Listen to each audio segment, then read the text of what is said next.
So, Seattle. You might be asking why I chose to talk about Seattle. Let's see.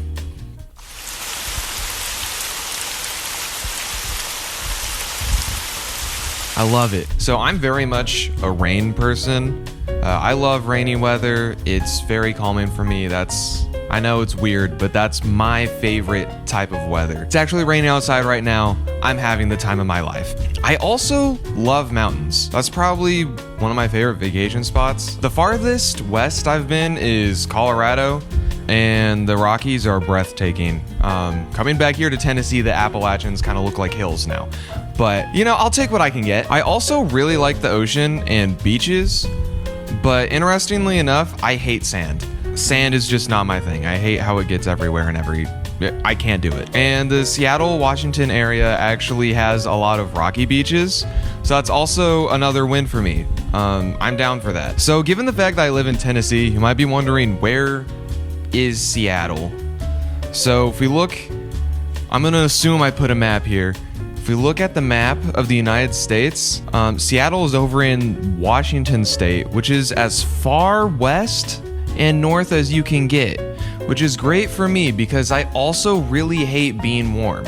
I can't stand that. Seattle is also near the center of the state of Washington. It's kind of in the center of that place, and it was established in 1851, so relatively young.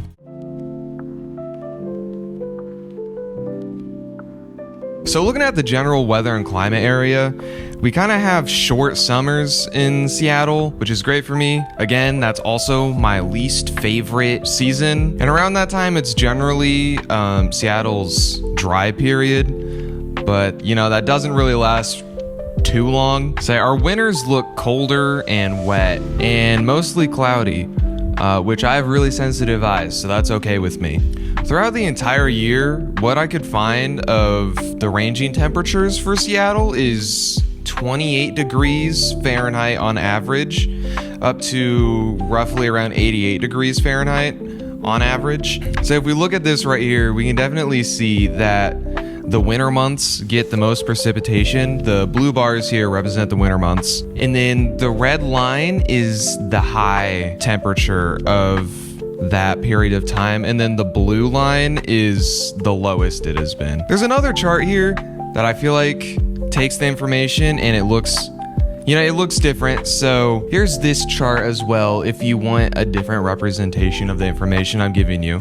You can kind of see that the warm season lasts mostly from around June to September, and the cool season mostly through November to March.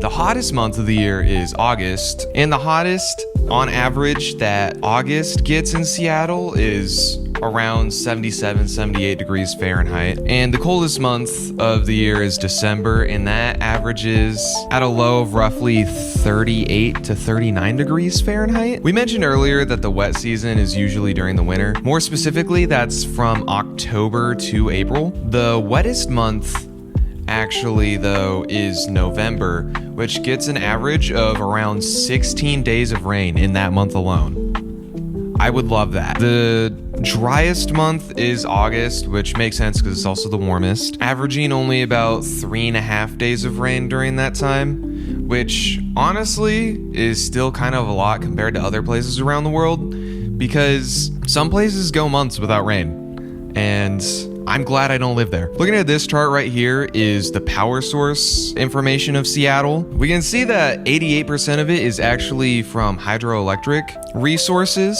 5% is wind.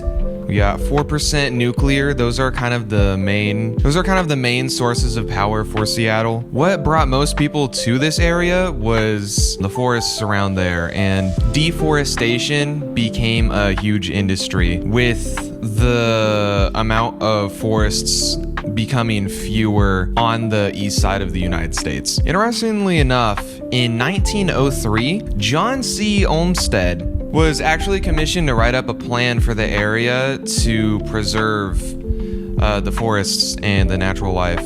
So ever since then, Seattle area has been doing a lot better taking care of the environment, which I'm all for. I like forests, and I would like it if we could have more of them around. With that being said, and how our economy has been changing the face of the earth, Seattle has seen an average temperature increase of around 1.3 degrees Fahrenheit since 1900.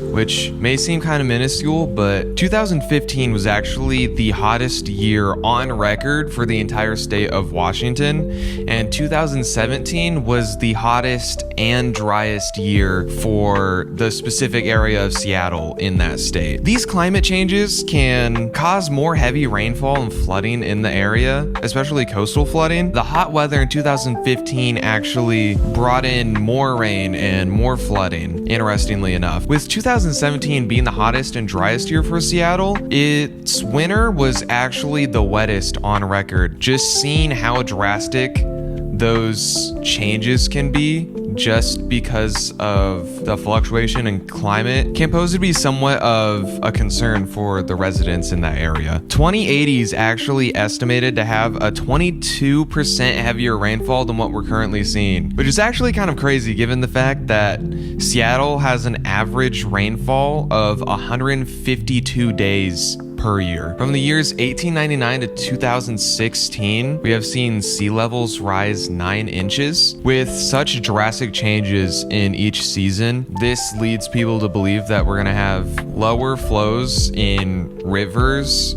during the summer months, and then towards the winter months, it's gonna be an excess amount of water coming through those systems.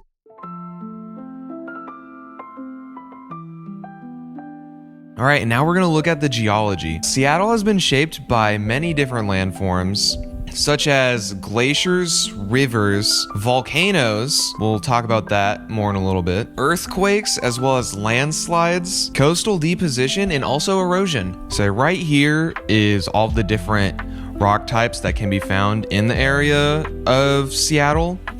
I'm not even going to try to pronounce half of them because I don't want to look dumber than what I already am. The minerals found in this area can be gold, sand, and gravel, which makes sense because of the beaches and stuff in the area. Certain stones and silica, as well as clay, coal, and diatomite. There are 3 major lakes in the Seattle area. The biggest one right here in red outline is Lake Washington. That is the biggest one in the area. To the right of it is Lake Sammamish. I think I'm pronouncing that correctly. And then to the left of Lake Washington, we have Puget Sound, which is an estuary that connects that lake to the Pacific Ocean, actually. So for the mountains, we have 2 mountain ranges.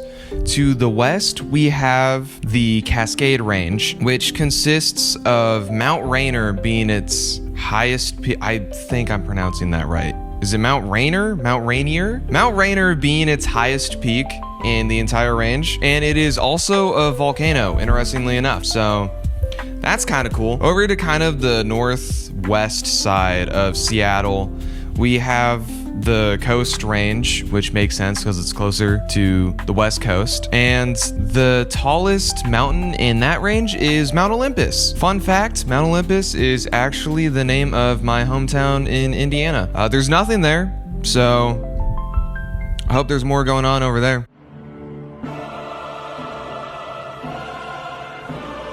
So now maybe the most interesting part of this topic is the hazards. Seattle actually has a lot of hazards. I didn't know this walking into researching about this place. We're gonna start with earthquakes actually though. The first recorded earthquake in Seattle was on January 26th in 1700. The most recent one though was February 28th of 2001. This earthquake was so big it caused more than $1 billion in damages. It only lasted for 40 seconds, which was very impressive to cause that much damage, and it had a magnitude of 6.8 on the Richter scale. It injured an estimated amount of 200 people, and it was the strongest earthquake in the Seattle area since 1949. And that earthquake was a whopping 7.1 magnitude on the Richter scale. While doing my research for this area, something that I just thought was a little interesting was that in 1945, there was an earthquake, and following right after in 1946, there was another earthquake. And then 50 years later, there was an earthquake in 1995, and this one was 2 years later instead of only 1 year later. But in 1997, there was another earthquake. And I thought that was just an interesting coincidence, I guess, to see two earthquakes so close between each other twice, 50 years apart. Up next, we have fires, which I'm sure we're all well aware of fires happening in the west of this country with the recent California fires and such. The biggest fire in Seattle, though, is the Great Seattle Fire of 1889. This fire started on June 6th and is said to have started in a paint workshop, and that fire was so detrimental that it spread across 100 acres of the Seattle business district and waterfront. And that fire was an estimated $20 million in losses. With all the rain in the area, I feel like it's pretty much a given to expect floods in Seattle. The three types that Seattle experiences is river flooding, coastal flooding, and urban flooding due to the drainage systems being overwhelmed with how much water they're having to intake. This metric right here shows the flooding pattern of Seattle and its area around it in the past 30 years. The state of Washington also experiences glaciers. It's also the second most glaciated state, with Alaska being the first, of course. These glaciers have been estimated to form approximately 20,000 years ago, and interestingly enough, Mount Rainier has up to 28 named glaciers. Its largest glacier being the Emmons Glacier. It's also the largest glacier in the entire contiguous United States. It's located over on the northeast side of Mount Rainier. It has the highest elevation of 14,148 feet and a length of 4.55 miles. That's just ice. It's crazy thinking about that. Before doing research, I didn't really know that the Seattle area had too many volcanoes, so I was shocked to find out that the Cascade Range alone had 5. We'll start with Mount Baker. It last erupted in the mid-1800s for the first time in several thousand years. Steam vents around that area have been increasing since 1975, but scientists have come to the conclusion there are no signs of eruption as of right now. Next up is Glacier Peak, which has been estimated to have 6 eruptions in the last 4,000 years. Now here's Mount Rainier, which we have heard so much about already. It is considered one of the most hazardous volcanoes in the entire country. Interestingly enough, it's the only volcano also connected to Seattle through a river system, and it has also produced quite a few eruptions in its lifetime. I find it kind of ironic that our most hazardous volcano in the country is capped with such an insane amount of glacial ice. It actually has more ice caps than all of the volcanoes in the entire Cascade Range combined. More than 150,000 people live in lahars in low river valleys that reside below the volcano. Lahars are mudflows, basically, that are caused by a volcano. Up next, we have Mount Adams, kind of the most boring one for the most part. It hasn't really caused too many eruptions in the recent 1,000 years or so. The one that I think is interesting is Mount St. Helens. This is the most frequently active volcano in the Cascade Range. It last erupted May 16th in 1980. That eruption actually killed 57 people. What's interesting about this eruption, however, is it was caused by some sort of landslide, and instead of the volcano erupting up, it went out sideways. And as far as I know, no other volcano has done that before. So that's kind of cool. And to this day, sometimes you can still see smoke leaving this volcano.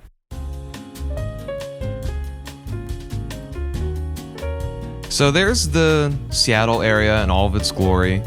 It was actually really interesting figuring out about this area. I know the volcanoes might scare away some people. I don't know, that might just add to the thrill of it for me though. And honestly, I hope I can find an opportunity to spend a few years there, live there indefinitely. Or permanently, who knows? I hope you like this little video essay. And Professor Moore, please let me go storm chasing with you next year. That'd be awesome. You can say no, obviously. You can do whatever you want. But I'd have a great time. And I've always wanted to do that. I'm gonna go to Walmart now. So, hope you enjoy the rest of your day.